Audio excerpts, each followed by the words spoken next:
Assalamualaikum warahmatullahi ta'ala wabarakatuh. Salam sejahtera buat kita semua. Bapak-bapak, ibu-ibu, saudara-saudara, dan teman-teman yang saya cintai dan saya hormati.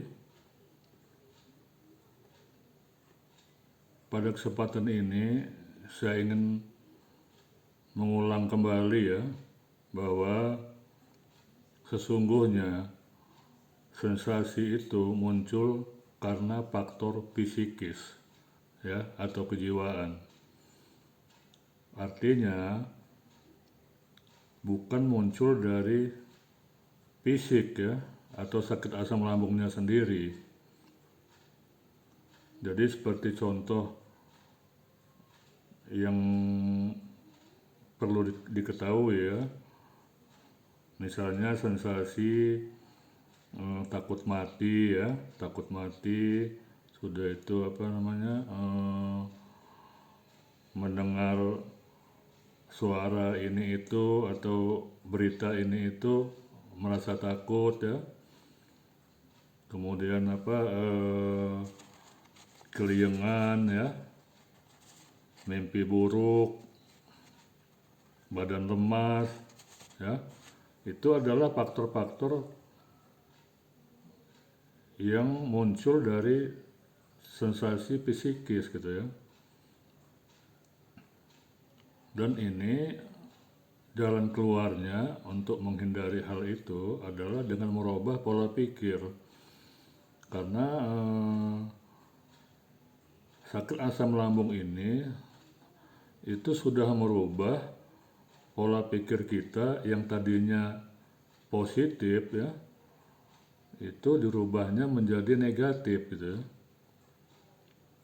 Jadi oleh sebab itu kita akan kembalikan lagi itu menjadi energi yang positif atau pola pikir yang positif. Orang yang sakit asam lambung ya, itu sebenarnya tidak perlu berkeluh kesah gitu ya, sakitnya gitu. Kenapa? Karena kalau dia keluh kesah, maka penyakitnya ini akan mengakibatkan moodnya itu hilang gitu loh. Jadi keluh kesah itu menghilangkan moodnya ya. Mood itu adalah rasa bahagia ya. Rasa bahagia jadi hilang gitu ya. Dan itu secara otomatis akan menurunkan imunitas tubuh dia gitu ya. Karena gini ya, kalau kita berpikiran negatif ya, maka otomatis dia mensugesti tubuh kita mengeluarkan sensasi gitu. Itu jadi karena seperti yang saya uraikan pada video-video yang lalu ya, bahwa pikiran ini itu berjalan paralel ya dengan lambungnya gitu. Artinya lambung dan pikiran itu satu jalur ya. Oleh sebab itu kita tidak boleh melakukan hal-hal yang mempunyai pikiran yang negatif gitu ya, karena ini akan mempengaruhi lambungnya gitu, akan mengeluarkan sensasi. Kemudian kita harus melakukan pengambil alihan ya, atau pengalihan dari fokus dari penyakit itu gitu ya, dari sensasi itu. Jadi kita harus cari kesibukan ya, kesibukan untuk pengalihan, misalnya melakukan hobi ya, hobi kita, hobi misalnya nanam bunga atau mancing atau apa gitu ya, yang menenangkan hati dan pikiran kita dan jiwa kita gitu. Kemudian misalnya baca buku juga boleh ya, atau nonton TV ya, TV yang DVD ya, yang lucu-lucu ya, film yang lucu-lucu gitu, jangan film yang sedih ya. film yang sedih, film yang gembira-gembira aja.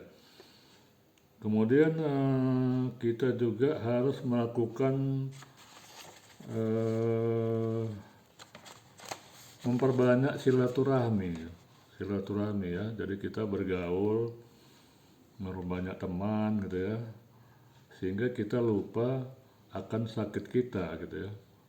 Karena yang merasakan sakit itu adalah diri kita sendiri, bukan orang lain gitu ya. Jadi orang lain biarlah mereka menganggap kita sehat gitu ya, tetap sehat, karena memang dari sisi fisik ya mungkin kita masih sehat gitu ya.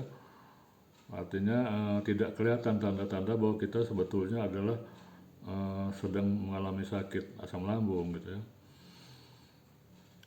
Kemudian kita harus mensugesti diri kita gitu ya. Sugesti diri kita, tanamkan bahwa dalam hati kita bahwa kita ini sehat, ya kita sehat dan kita kuat. Itu yang harus diucapkan terus-menerus ya, dalam hati kita bahwa kita sehat, kita kuat, kita sehat, kita kuat. Nah, dengan demikian maka sugesti itu akan bisa menghilangkan pikiran kita ya ke arah yang tadinya negatif menjadi positif gitu ya, begitu. Kemudian ya yang harus kita lakukan ya, kita harus menghadapi sensasi itu dengan tetap tenang, santai ya, bertahan dan bersabar gitu. Itu kuncinya gitu ya. Kemudian kita tidak boleh ada rasa takut, panik atau cemas gitu ya. Kenapa? Karena rasa takut dan panik atau cemas itu justru akan menambah parahnya sensasi ya, atau akan memunculkan sensasi-sensasi lain gitu ya. Demikian ya. Jadi itu yang mengenai sensasi asam lambung ya.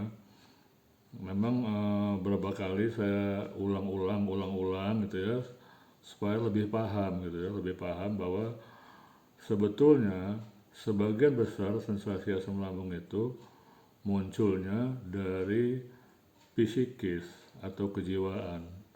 Jadi bukan muncul dari fisik ya. Jadi kalau kita sudah lebih paham lagi, maka mudah-mudahan kita bisa mengatasinya gitu ya.